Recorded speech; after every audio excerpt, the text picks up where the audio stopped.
In the world of high-stakes car collecting, there is one name that commands absolute respect: Steven Giuliano. Giuliano didn't just collect cars, he curated history.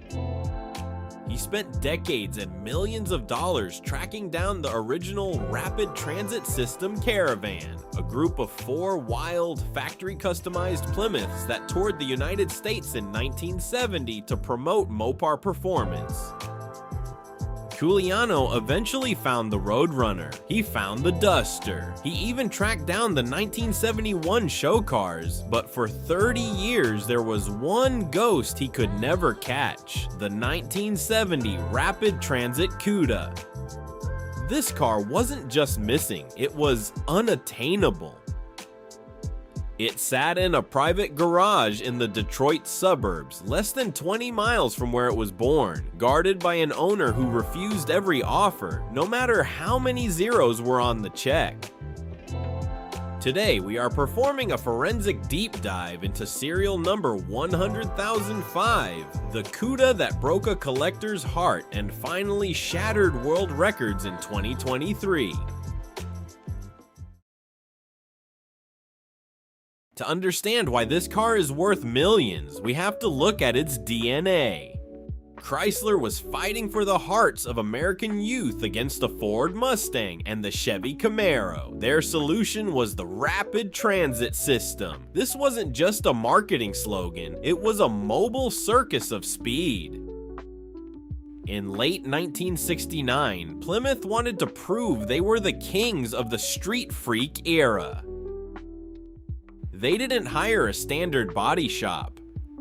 They hired Harry Bentley Bradley, the legendary designer responsible for the original Sweet 16 Hot Wheels line. Bradley sketched a vision of a Cuda that looked like it had been driven straight off a Mattel blister pack. While the other RTS cars were impressive, the Cuda was the crown jewel. It was built on pilot plant chassis number 100005, making it one of the first 5 E-body Cudas ever stamped by the factory. The task of building it fell to Chuck Miller at Styline Customs. Miller didn't take the easy route with fiberglass. He performed a radical metamorphosis. He fabricated a completely custom extended steel nose and a rolled rear pan that integrated a full-width taillight assembly.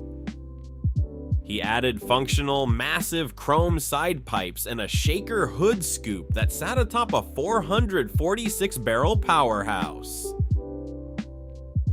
But the most famous forensic detail was the paint. Miller applied a luminescent fade, a psychedelic lacquer transition that shifted from a deep forest green to a vibrant blue, ending in a stark white at the rocker panels. It was a 1-to-1 masterpiece that carried VIN 100005, marking it as one of the very first Cuda pilot plant cars ever built. When the RTS tour ended in 1971, most of these cars were stripped or civilianized to be sold as used vehicles, but not serial number 100,005. It was purchased by a private Detroiter who understood exactly what he had. He didn't drive it to car meets. He didn't race it, he drove it home, parked it in a standard residential garage, and essentially locked the door for 50 years.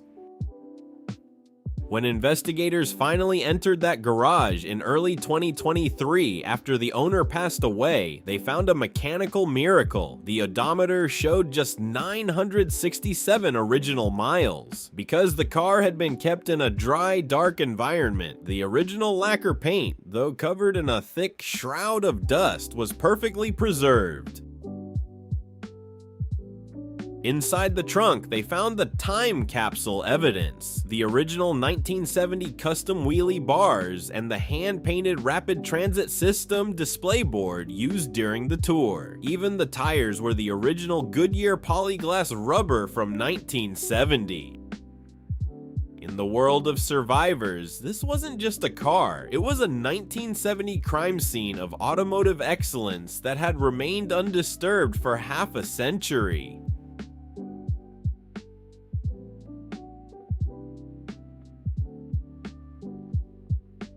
May 2023, the unattainable Cuda finally stepped into the light at the Mecum Indy auction. The room was packed with the world's most elite collectors, all of whom knew that Steven Juliano had died without ever being able to add this car to his Hall of Fame. This was the last survivor of the RTS era.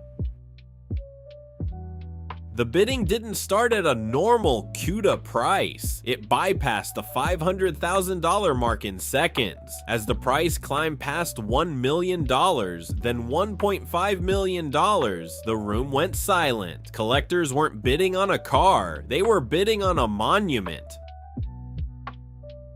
When the hammer finally fell, the total, including fees, was a staggering $2.2 million. To put that in perspective, a standard 1974 40 Cuda in pristine condition might fetch $150,000. This car sold for nearly 15 times that amount. Why? Because you can restore a car 1,000 times, but it is only original once. The 50 years of dust on this car was worth more than a fresh coat of paint ever could be. The 1970 Rapid Transit Cuda is more than just a car. It's a haunting reminder that the greatest treasures in the automotive world aren't always housed in climate-controlled museums or behind velvet ropes in high-end collections. Sometimes, the most valuable history on Earth is sitting in a standard, unremarkable garage tucked away in a quiet suburb just a few blocks from where you live, waiting in total silence for the right moment to return to the light. Think about the journey this machine took. It didn't just survive the grueling 1971 Rapid Transit tour, where it was poked, prodded, and leaned on by thousands of fans across the country. It survived the much more dangerous 50-year imprisonment in that Detroit garage. It survived an era when most one-off prototypes were treated as scrap metal. It survived the temptation of the restoration craze of the 1990s, where its priceless original lacquer paint could have been sanded away in an afternoon. The owner didn't just hide the car, he protected its time capsule status by doing the hardest thing a car enthusiast can do. Nothing. He didn't wash it. He didn't upgrade it. He let the Detroit soot settle into a protective shroud that acted as a forensic seal, preserving the 1970 craftsmanship of Chuck Miller. This Cuda became the most valuable discovery of the century, not because it was the fastest or the loudest, but because it was the most honest. It is a 1,000-mile ghost that proves that in a world of over-restored trailer queens, true untouched originality is the ultimate luxury. It is a story of a collector's dream, a designer's vision, and a car that refused to be found until the time was exactly right. If you want to see the other cars from the Steven Juliano collection, or the shorty Mustang that escaped the crusher, make sure to subscribe.